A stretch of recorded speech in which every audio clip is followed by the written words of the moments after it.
श्री स्वामी समर्थ. नमस्कार सर्वांना. स्वागत आहे तुमचे श्री स्वामी समर्थ कृपा या माझ्या यूट्यूब चॅनलवर.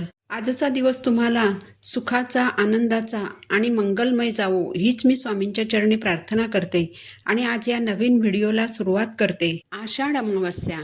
हिंदू धर्मात आषाढ अमावस्येचं खूप विशेष महत्त्व आहे. पूर्वजांना समर्पित ही तिथी आषाढ महिन्यातील कृष्ण पक्षातील अमावस्येला येते. पंचांगानुसार अमावस्या तिथी सुरू होईल मंगळवारी 11 ऑगस्ट रोजी रात्री 1:53 आणि ही तिथी समाप्त होईल बुधवारी 12 ऑगस्ट रोजी रात्री 11:06. ज्योतिषशास्त्रात अमावस्येला रिक्त तिथी असं म्हणतात. म्हणजेच या तिथीला केलेल्या कामाचं फळ मिळत नाही. हा दिवस पितरांना समर्पित आहे. पूर्वजांना देवासारखं मानलं जातं.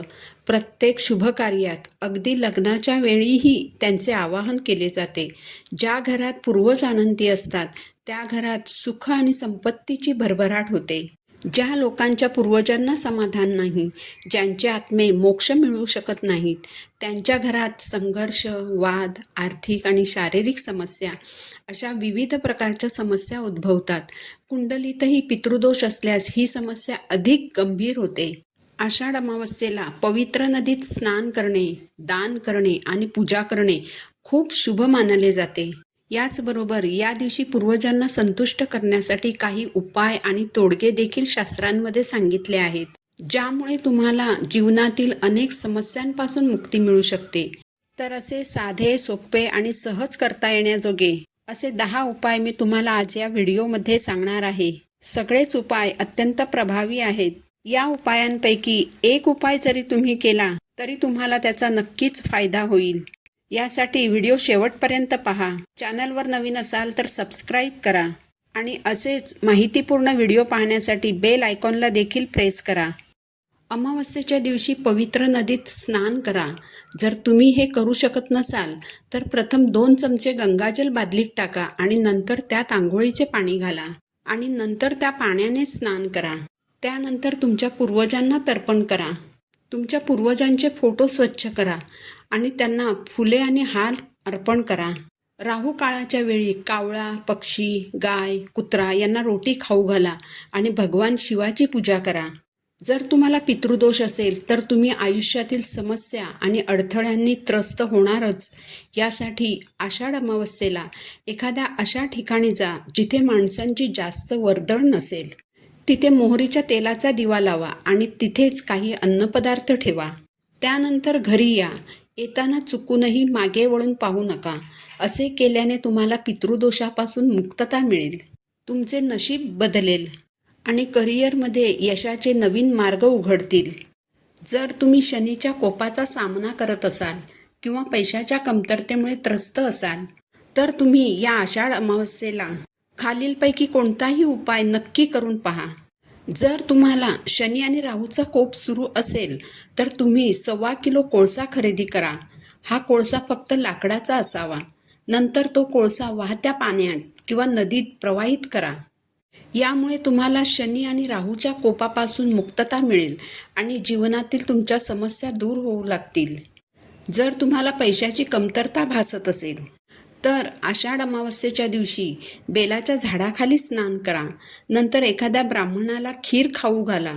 यामुळे शनिदेवाचे आशीर्वाद मिळतील. जीवनातील अडथळे दूर होण्यास मदत होईल आणि संपत्तीत देखील वाढ होईल. आषाढ अमावस्येच्या दिवशी घरात शमीचे एक रोप लावा आणि त्याची नियमित पूजा करा. असे केल्याने शनिदेव प्रसन्न होतात आणि त्यांचे आशीर्वाद नेहमीच तुमच्यावर राहतात. याचबरोबर तुम्ही काही फळं देणारी रोपे देखील या दिवशी लावू शकता. यामुळे जीवनातील नकारात्मकता दूर होते आणि घरात सुख आणि समृद्धी राहते. आषाढ अमावस्येच्या दिवशी सकाळी लवकर उठून स्नान करून शुभ्र वस्त्र परिधान करून जवळच्या शिवमंदिरात जा. शिवलिंगाची विधीनुसार पूजा करून त्यावर सफेद फुले अर्पण करा.